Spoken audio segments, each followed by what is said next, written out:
ففروا إلى الله إني لكم منه نذير مبين. Bismillahirrahmanirrahim. Alhamdulillahirabbil alamin. Wassalatu wassalamu ala al-mab'uts rahmatan lil alamin. Nabiyina Muhammad wa ala alihi wa sahbihi wa man tabi'ahum bi ihsanin ila yaumiddin, amma ba'd. Kaum muslimin dan muslimat, para pendengar dan para pemirsa, Assalamualaikum warahmatullahi wabarakatuh. Di bulan Ramadan ini kita perlu melihat panji-panji penghambaan dan bendera-bendera pemurnian ibadah kepada Allah Subhanahu wa taala. Dan itu dari pokok wasiat di dalam Al-Qur'an. Bahkan kehidupan kita ini memang diciptakan untuk itu. Allah Subhanahu wa taala berfirman, "Wa ma khalaqatul jinna wal insa illa liya'budun." Tidaklah aku menciptakan jin dan manusia kecuali untuk beribadah kepadaku. Karena itulah pada segala jenis ketaatan, pada pintu-pintu ibadah, apalagi itu adalah rukun-rukun Islam, kita harus selalu melihat maksud pokok dari adanya ibadah itu,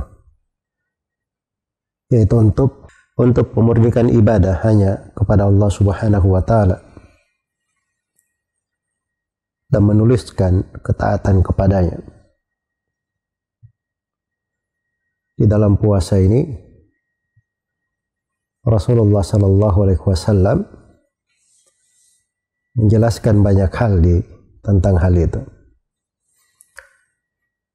Di antaranya diriwayatkan oleh Imam Al-Bukhari dan Imam Muslim dari Abu Hurairah radhiyallahu anhu.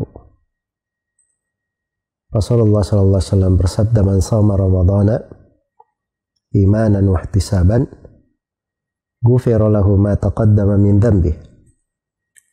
Siapa yang berpuasa Ramadan karena keimanan dan mengharap pahala.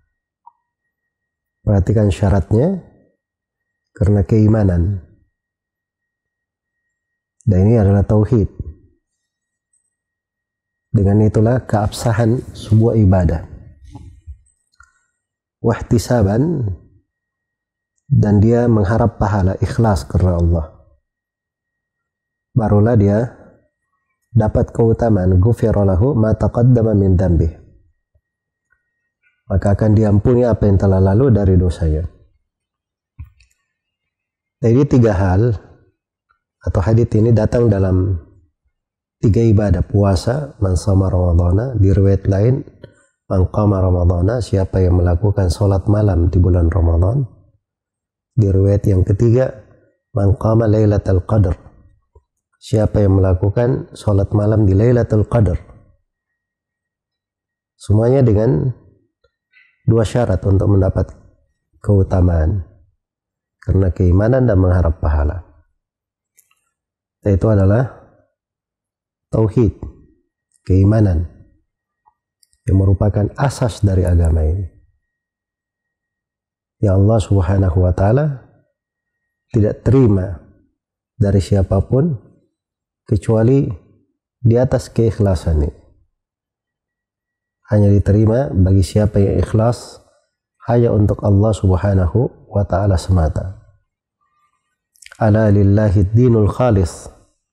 Ketahuilah bahwa agama yang ikhlas itu hanya milik Allah Subhanahu wa ta'ala. Maka ini makna harus dihadirkan pada segala ibadah kita. Bukan cuma puasa saja, pada salat, qul inna salati wa nusuki wa mahyaya wa mamati lillahi rabbil alamin la syarika lahu wa bidzalika umirtu wa ana awwalul muslimin. Katakanlah sesungguhnya solatku, sembelihanku, hidupku dan matiku hanya untuk Allah Rabbul Alamin, tidak ada syarikat baginya. Demikian saya diperintah.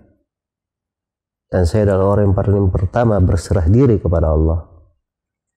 Demikian pula pada zakat, pada haji, pada ibadah-ibadah. Kalau kita telusuri dari pensyariatannya, kita akan ketemukan bagaimana terhampar di dalamnya berbagai panji-panji tauhid, lambang-lambang penghambaan kepada Allah Subhanahu wa taala. Inilah hal yang hendaknya kita jaga dan kita pelihara. Apalagi puasa itu sangat membantu sekali untuk seorang itu ikhlas kepada Allah. Karena itu kata para ulama, puasa itu adalah rahasia antara hamba dengan Allah. Sebab kalau dia misalnya berkata saya puasa, itu kan ucapan di lisan. Yang mengetahui hakikat dia puasa, sebenarnya dia puasa, itu hanyalah antara dia dengan Allah Subhanahu wa ta'ala. Iya. Karena itu di dalam hadits qudsi diriwayatkan oleh Imam Al-Bukhari dan Imam Muslim dari Abu Hurairah radhiyallahu anhu, Rasulullah sallallahu alaihi wasallam bersabda, "Kullu bani Adam yudha'af al-hasanatu bi asyri amsalha ila 700 dhif." Setiap amalan anak Adam itu dilipat gandakan. Satu kebaikan itu dilipat gandakan menjadi 10 kali lipat hingga 700 kali lipat. Qala Allah berfirman, "Illa siyam fa innahu li wa ana ajzi bih." Kecuali puasa. Karena puasa itu adalah untukku, khusus untukku. Dan aku sendiri akan memberi pahala untuknya. Ini subhanallah ya. Dari mana pemurnian ibadah kepada Allah Subhanahu wa ta'ala. Dan jangan lupa bahwa maksud pokok dari puasa adalah takwa. Ya ayyuhalladzina amanu kutiba alaikumus siyamu kama kutiba alal ladzina min qablikum la'allakum tattaqun. Wahai orang-orang yang beriman, telah diwajibkan atas kalian berpuasa sebagaimana diwajibkan atas orang-orang sebelum kalian, supaya kalian bertakwa. Sedangkan pokok dari takwa itu adalah kalimat la ilaha illallah. Karena itu disebut sebagai kalimat takwa, la ilaha illallah itu. Sebab itu intinya, pokoknya. Iya. Karena itulah seorang yang berpuasa, harusnya dengan puasanya dia semakin tulus kepada Allah, semakin dekat kepada Rabb-nya, semakin pandai di dalam mengagungkan dan membesarkan Allah Subhanahu wa ta'ala. Ini makna-makna harus ada di atas jalan kita beragama dan harus mewarnai kehidupan kita pada segala tuntunan dan syariat. Ketika kita tahu bahwa Ramadan adalah bulan yang diturunkan padanya Al-Quran, syahrul Ramadan alladhi unzila fihi Al-Quran, bulan Ramadan yang diturunkan padanya Al-Quran. Al-Quran itu kalam Allah Subhanahu wa ta'ala. Maka mempelajarinya, tadabbur kepadanya itu bagian keimanan kepada Allah Subhanahu wa ta'ala. Maka di mana-mana penghambaan hendaknya berada pada diri kita semua. Karena itu adalah inti dan dakwah para nabi dan para rasul. Seluruh nabi dan rasul itu diutus oleh Allah untuk menyuruh kaumnya supaya beribadah kepada Allah semata dan meninggalkan ibadah kepada selain Allah. Allah berfirman, "Wa laqad ba'atna fi kulli ummatin rasulan an i'budullaha wajtanibut taghut." Sungguh kami telah mengutus pada setiap umat seorang rasul agar supaya mereka ini menyerukan, beribadalah kalian hanya kepada Allah dan jauhilah tagut. Segala yang diibadahi selain daripada Allah. Dan untuk kemurnian ibadah inilah yang menjamin surga seseorang, yang menjamin kebaikannya. Sebab pengampunan terhadap dosa itu hanya diberikan terhadap orang yang bertauhid. Adapun orang yang mati di atas kesyirikan, tidak bertobat darinya, maka amalan apapun yang dia lakukan di atas muka bumi ini tidak akan bermanfaat pada hari kiamat. Wa qadimna ila ma amilu min amalin faja'alnahu haba'an manthura. Kami hadapi amalan yang mereka lakukan, lalu kami jadikan amalannya bagikan debu yang berterbangan. Jadikan amalannya bagi debu yang berterbangan. Dan Allah Subhanahu wa taala berfirman, "Innallaha la yaghfiru an yushraka bih wa yaghfiru ma duna dzalika liman yasha." Sungguhnya Allah tidak mengampuni dosa kesyirikan. Allah mengampuni selain daripada itu bagi siapa yang Allah kehendaki.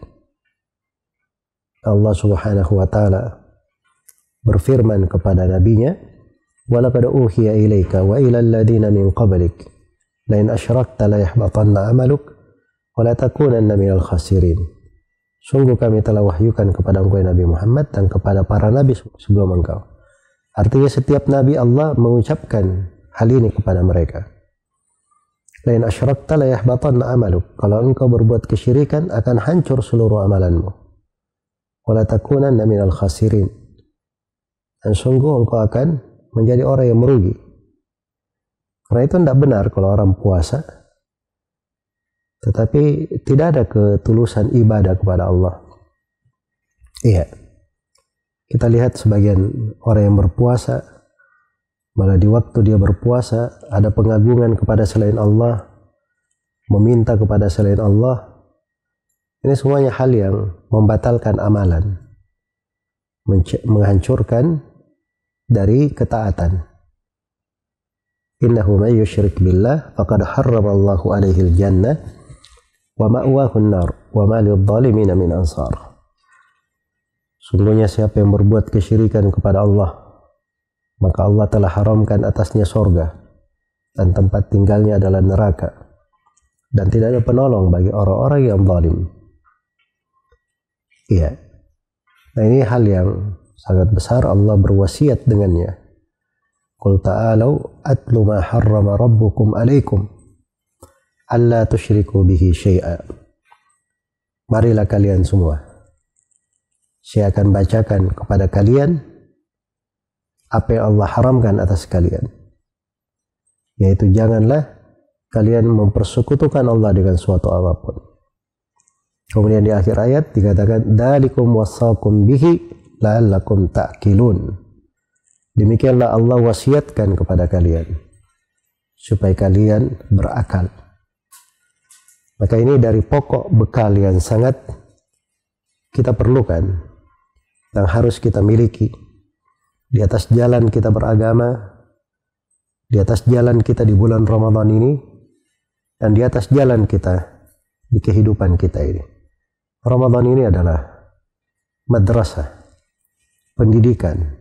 Kita melatih jiwa, menggembleng jiwa, membiasakannya dengan hal yang dicintai dan diridhai oleh Allah, agar supaya di 11 bulan yang lainnya jiwa ini menjadi istiqamah, berada di atas hal yang dicintai dan diridhai oleh Allah Subhanahu wa taala. Semoga Allah Subhanahu wa taala menganugerahkan kepada kita semua keikhlasan, kemurnian dalam ibadah kepadanya di segala waktu. Dan semoga Allah Subhanahu wa taala menjauhkan amalan kita dari riya, dari kesyirikan, dari hal yang bisa membatalkannya. Innahu waliyyu dzalika wal qadiru alaih, wallahu taala alam.